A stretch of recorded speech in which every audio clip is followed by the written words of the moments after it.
ABC 10 News at 7 starts now.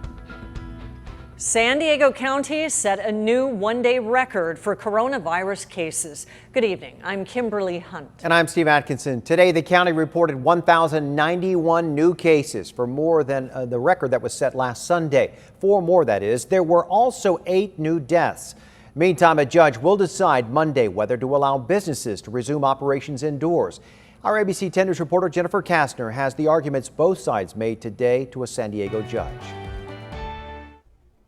In a downtown courtroom Friday afternoon, a battle over a request to halt the shutdown orders for San Diego bars, restaurants, and gyms. The attorney you're about to hear from is representing a group of local businesses like the restaurant Cowboy Star and Bear Republic CrossFit Gym, which are pushing for an emergency injunction. What I do want to say, Your Honor, is that the temporary restraining order is based on data, it's based on facts, it's based on science, and it's based on the state not showing why it has targeted these industries when the science and the data doesn't support it. The state argued that damage to businesses pales in comparison to the damage on human life. There's over 18,000 dead Californians, and there's nearly 1,000 dead San Diegans.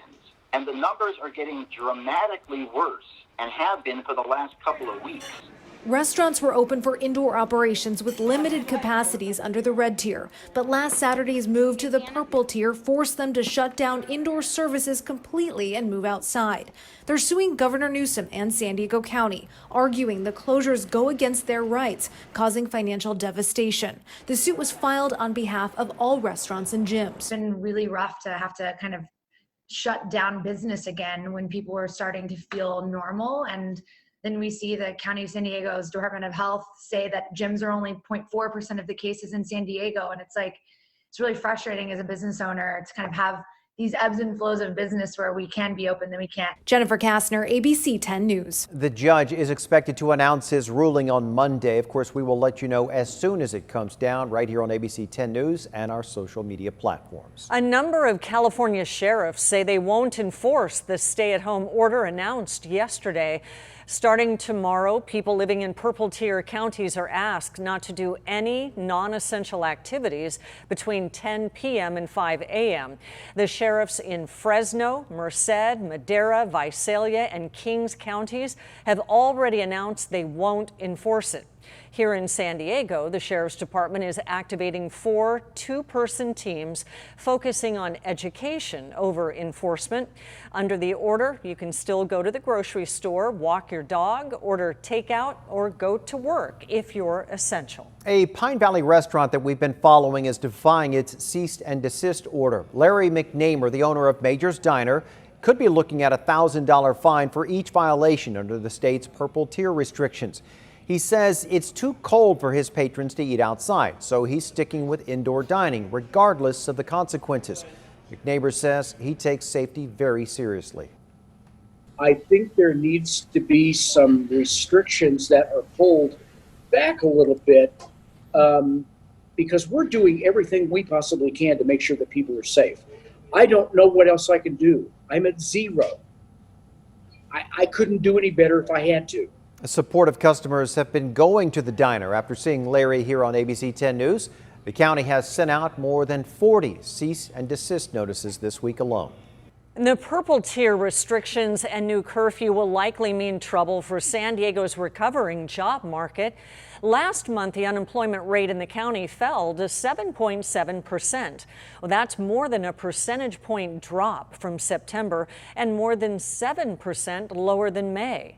But with the new restrictions, that momentum may be at risk. Well, in the next few weeks, what I think you see is those businesses that aren't going to be able to make it on the margin, they will have to let their employees go. So you'll see a tick up in unemployment.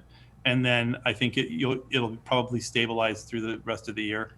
The county is still down 106,000 jobs compared to this time last year. The CDC is urging people not to travel over the holidays. The expected huge drop in visitors over the next month will hit San Diego's tourism industry hard.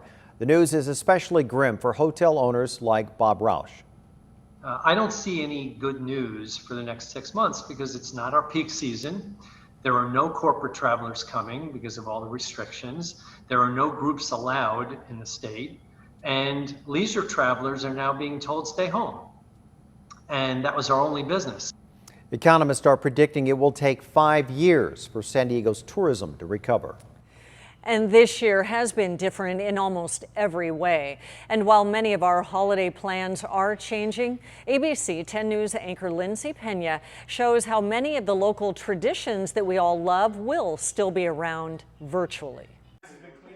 Gathering together for Thanksgiving might be off the table this year, but you can still enjoy some other traditions. On the radio, you're a mean one, Mr. Grinch. The Old Globe Theater will broadcast its 23rd annual production of The Grinch Who Stole Christmas. Such a beautiful score, the music is fantastic, and it really is a story that we all know and can envision these characters. Associate Artistic Director Justin Waldman says the show will debut on Thanksgiving Day and is free to everyone. There'll be several other performances through Christmas. And this weekend, you can watch the virtual Christmas tree lighting. Virtual representation of what we would normally do. There are songs from the show, visits from previous cast members, some favorite Grinches from the past, ensemble members, local favorites. The San Diego Symphony is also performing again, debuting their Return to Music concert a few weeks ago. It was the first time the musicians had been back together since the March 9th, which was the last live concert we were able to have. Martha Gilmer with the Symphony says they will kick off their holiday season of performances with another free concert tonight called Together Apart. We know we're all watching the same performance, even if it's virtual, and there's still a feeling of community, which I think is really important right now. There's also planned virtual performances of The Nutcracker from the San Diego Civic Youth Ballet and Silent Night from professional San Diego dancers. Lindsay Pena, ABC 10 News. The symphony concert began at 7 o'clock. It is free, but this year especially, they welcome any and all donations. And the same goes for the Old Globe, which is also welcoming financial help during this difficult year. You can stay on top of any new developments with coronavirus by downloading the 10 News app. A free version is available in the App Store. San Diego Mayor Kevin Faulconer's time in office ends in less than 3 weeks, and now he says he's considering running for governor. Our ABC 10 News reporter Jeff Lasky shows why many think he gives Republicans a real shot at winning. Downtown it's just special. I'm really going to miss this place. That was San Diego Mayor Kevin Faulconer this week, joking in a goodbye comedy roast about what he's going to do next when his time in office ends next month. But jokes aside, it's pretty clear he wants to run for governor. He admitted he was thinking about it Thursday in an interview with the Los Angeles Times. In this entire state of 30 million people, he's clearly the main viable Republican that would be credible to run statewide. So I think Republicans, he would get the vast majority of the Republican vote right out the gate. But political analyst John Dadian says just rallying Republicans isn't enough.